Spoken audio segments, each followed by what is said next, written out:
मानव नेत्र के किस भाग पर किसी वस्तु का प्रतिबिंब बनता है और वह होती है। ठीक है। हेलो दोस्तों, welcome back to my YouTube channel. मैं हूं आपका दोस्त मुकेश कुमार। ठीक है। तो जैसा कि हम लोग क्या करें, ऑब्जेक्टिव के क्वेश्चंस कर रहे हैं। अगर चैनल पर नया है तो चैनल को लाइक सब्सक्राइब शेयर कर दीजिएगा। तो इसका आंसर क्या हो जाएगा कि मानव नेत्र के जिस भाग पर किसी वस्तु का प्रतिबिंब बनता है वह होती है। तो क्या होता है वह जिसपे ठीक प्रतिबिंब बनता है? कार्निया, परितारिका, पुतली या दृष्टिपटल। क्या आंसर हो जाएगा? ठीक है।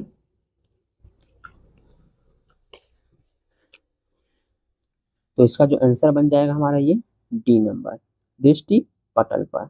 बोला है एक श्वेत प्रकाश किरण जब किसी कांच के त्रिकोणीय प्रिज्म से गुजरती है तब उसके रंगों में अलग अलग विक्षेपण होता है। सबसे अधिक विचलन किस रंग के लिए होता है?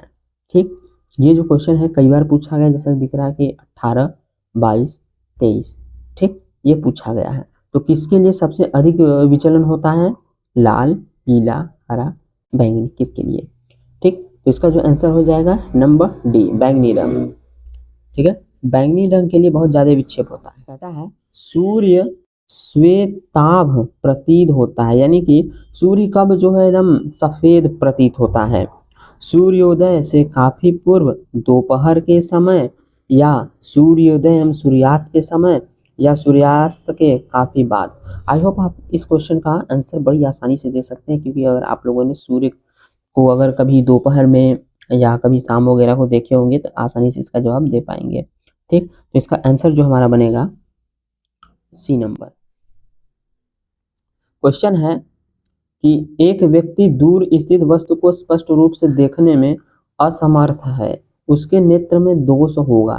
ठीक है, यानी कि कोई व्यक्ति है, उसे दूर की वस्तु स्पष्ट नहीं दिखाई दे रही है, तो उसके नेत्र में कौन सा दोष है? दीर्घ दृष्टि दोष, जरा दृष्टि दोष, या निकट दृष्टि दोष, इनमें से कौन सा उसे है? ठीक, तो आई होप अगर आप लोग इन सब के डिफिनेशन को अगर देखे होंगे तो अच्छी तरीके से कर पाएंगे। इसका जो हो जाएगा निकट दृष्टि दोष। कौन सा? निकट दृष्टि।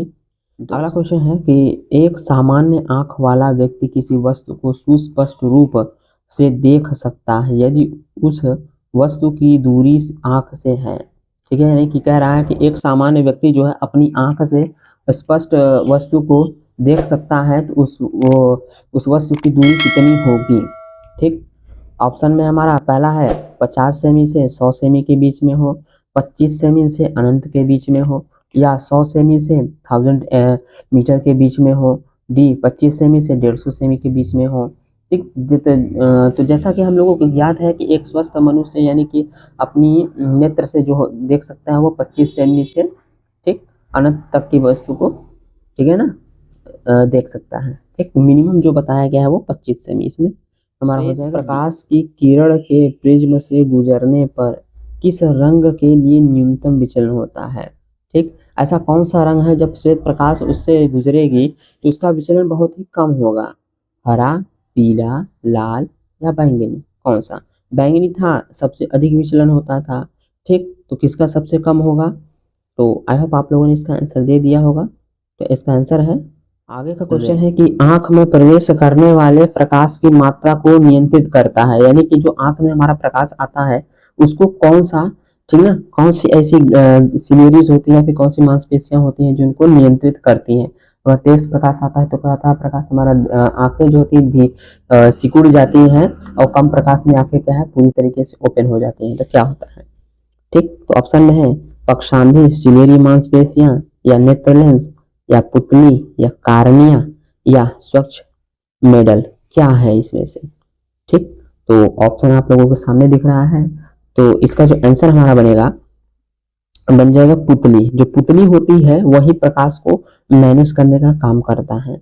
निकट दृष्टि दोष के निवारण के लिए व्यक्ति को, ठीक है ना, निकट दृष्टि दोष के निवारण के लिए व्यक्ति को ठीक डैश फिर का चश्मा प्रयुक्त होना चाहिए, यानी कि कौन से लेंस या फिर कौन से दर्पण का व्यक्ति को चश्मा लगेगा अगर उसको निकट दृष्टि दोष है तो।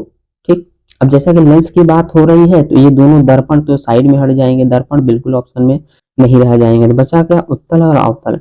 ठीक, तो उत्तल लेंस जो होता है हमारा होता है दूर दृष्टि दोष के लिए, किसके, दूर दृष्टि, और जो अवतल होता है ये होता है निकट के लिए। तो ऑप्शन नंबर सी। आगे क्वेश्चन है कि सामान्य आंख के लिए दूर बिंदु होता है। ठीक, अब ये क्वेश्चन 15 और 22 दोनों पूछा है कि सामान्य आंख वाला व्यक्ति कितनी सेंटीमीटर की दूरी तक देख सकता है। ठीक, तो 25, अनंत, 100 या 50 सेमी। तो जो न्यूनतम बताई गई है वो हमारा बी नंबर अनंत पर, क्या बनेगा, बी अनंत पर। ठीक, आगे देखते हैं। अगला है कि चंद्रमा से देखने पर आकाश दिखाई देता है, यानी कि जब हम पृथ्वी से देखते हैं तो आकाश हमें क्या आता है, आसमानी या फिर नीला नीला नीला दिखाई देता है। ठीक, लेकिन कह रहा है कि जब हम चंद्रमा से देखेंगे तो आकाश कैसा दिखाई देगा, बैंगनी, नीला, काला, सफेद, कैसा दिखेगा। तो जो बताया गया है कि हमारा जो आकाश दिखेगा वो काला दिखेगा, कैसा, ब्लैक कलर का। ठीक, आगे देखते हैं।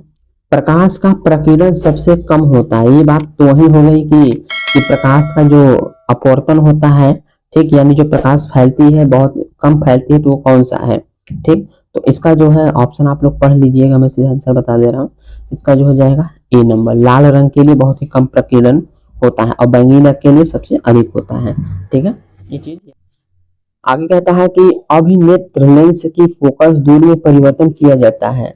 ठीक, अभिनेत्र लेंस की फोकस दूरी में परिवर्तन किया जाता है। कैसे परिवर्तन, पुतली द्वारा, पक्षांभी द्वारा, दृष्टिपतल द्वारा, परितारिका द्वारा। तो किसके द्वारा परिवर्तन किया जाता है, हो जाएगा हमारा पक्षांभी द्वारा। किसके द्वारा, पक्षांभी के द्वारा क्या किया जाता है, परिवर्तित। दृष्टि दोष के कारण प्रतिबिंब बनता है। ठीक, जो दूर दृष्टि होता है उसके कारण जो हम प्रतिबिंब कहाँ पे बन जाता है, रेटिना पर, रेटिना के आगे, रेटिना के पीछे या नेत्र लेंस पर।